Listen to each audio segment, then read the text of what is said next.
Hey Bob, I'm just going to walk through all the parts of your machine and kind of go over them. Right here you have the turn. If you ever need to get inside of there, maybe there's an oversized ball or some debris, you can open this clear plastic window. There's a metal latch on the bottom, little brass, and you just pull it over to the right. And when you do, it pops open, and then you're able to flip up the window to gain access inside there. Close it, obviously it's just reverse. Push that down, lift up on the latch, and push it over the catch. Right here, there's one on this side, one on the other side. You got a little wing nut. What you could do is you could take that wing nut off or loosen it almost all the way. Then you can lift up on the bolt to get it out of this metal latch. And if you do the other side as well, then you can, from this wood frame right here, the front of the machine right here separates from that frame, so you can actually pull the machine out of that wood frame. Now right above this track here there is a thin piece of metal. What that was to do is just to help balls when they enter the turn, help keep them level, keep them from jumping out. So it should be right where it is. Now here's the lower track. It also has a thin piece of metal that's meant to hold the balls into that track. That track, there's actually two tracks. So there's a front track and the back track. The balls roll down. Now the balls need to run down both tracks because there are two different levers, one for each track, and the balls need to push both of those like this. They need to hold those levers up so that this part can pivot up and down. If they're down like that, they'll block it from moving.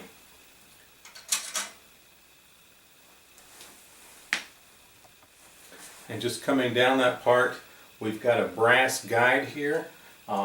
It acts just to keep this long, and it goes way down far past the camera view, a long brass arm kind of in this spot. So, and this bracket is also brass, so it's easy to bend.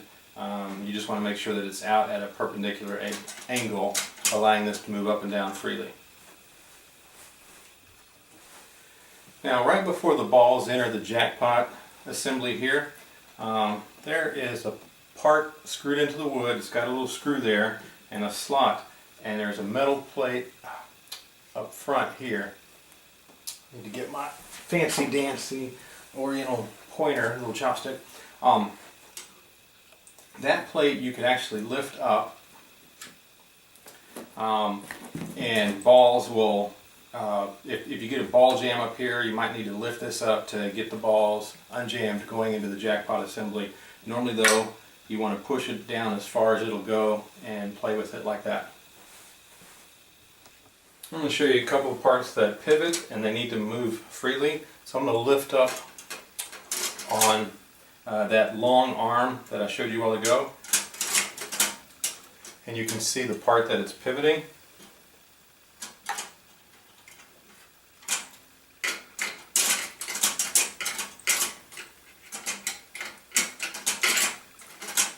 Okay, so it needs to pivot, and if it gets stuck, maybe because it's bent into the wood, you'd want to straighten that out. It should be fine unless it falls over and hits the ground or something like that.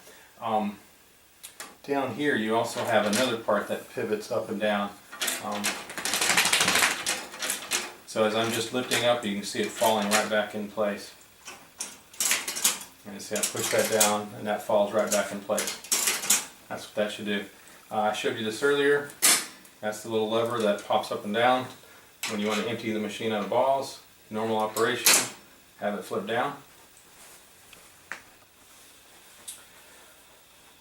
Okay, normal operation for this part with the spring, we went over that before. The spring should be up and that part flipped up. You only push it down when you need to empty the balls out of the machine. So we're going to flip it back up. And what normally happens is you get a jackpot, the balls come down, and this arm will pivot. Oh, those levers are blocking it so it won't pivot. that arm would pivot, the balls would drop down, and they would land on this part here. And when they do, this part, the weight of the balls cause this part to pivot down. And when that part pivots down, it's attached to this arm here, and it pushes right here. And when it pushes that, it releases the arm, allowing the balls that are in the jackpot to fall out.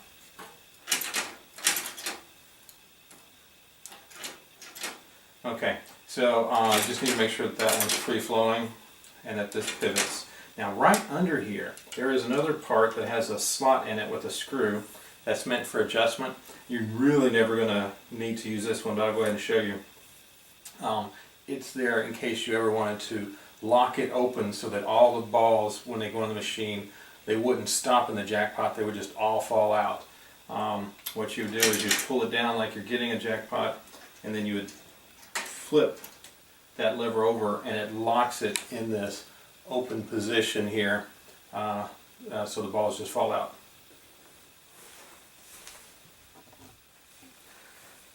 Right at the top of the jackpot assembly, there's a little wire that's a spring, and the reason that's there is in case you need to get into the top of the jackpot assembly, you can actually pull down on this cover, and if you needed to get something that's stuck at the top, and you just let go and it spring loads back in place.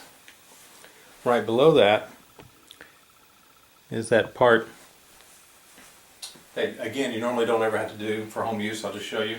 You can push it in, and then any jackpot you get, the balls will roll out to the back. Normal operation would be like that.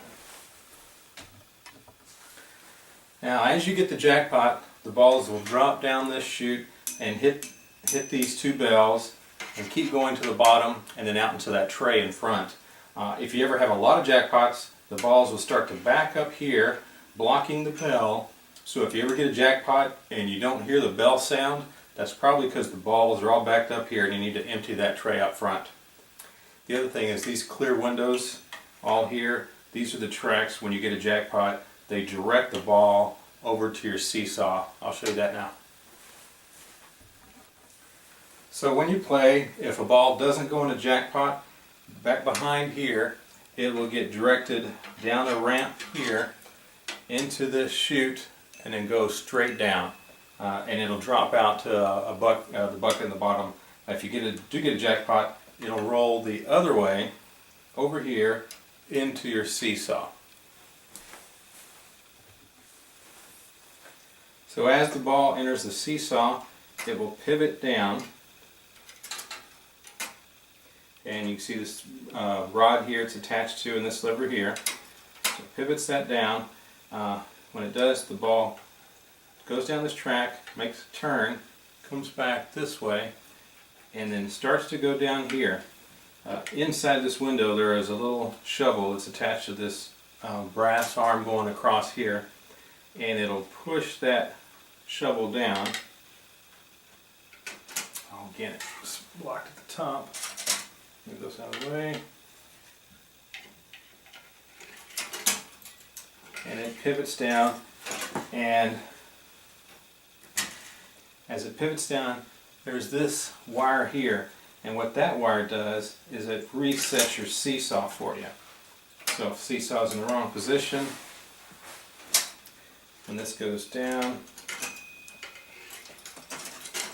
it moves this, which resets your seesaw. Now, this has a, let me zoom in on that. Now this arm actually has a pivot point here, and as the arm goes down, well, this can pivot and it can catch on this nail here. Unless there's a ball in this track that's pushing this down at the same time as the whole arm. So if someone were to try and just push on the arm and activate a jackpot without there being a ball in here, it wouldn't work. It would catch on this nail and hang up. And then also here's that wire that as it goes all the way down, this is the wire that will reset the seesaw.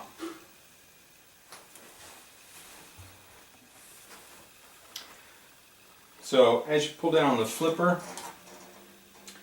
See the metal arm back here pivoting, and there is a spring attached to it. On the other side of the spring, if you follow the spring all the way back through the side of the back of the machine, there's a metal plate with some holes in it, and that's how you adjust the tension of the spring. You pull that metal plate off the nail and pick one of the other holes in that metal plate. This is one of the only places you would actually oil the machine. There's some ball bearings here. You could put oil here. You wouldn't put oil anywhere else on the machine. And then any jackpots you win, the ball drops out of here into this chute. So you got to have a bucket over here, and this is the chute whenever you empty your machine. Now, because of the design of this machine, it'd be pretty hard to get a ball jam in here like on some more of the modern machines, but I'm going to go ahead and try and recreate one. So I got a ball in here. Actually, it's not that hard. So the seesaw's in the wrong position. If I got another jackpot, it would go into that holding area. But let's say someone reset the seesaw and then got another one. So now I'm starting to build up a jam here. I'll go ahead and just keep doing that. And oh, this is even better. This machine doesn't jam up like the modern ones.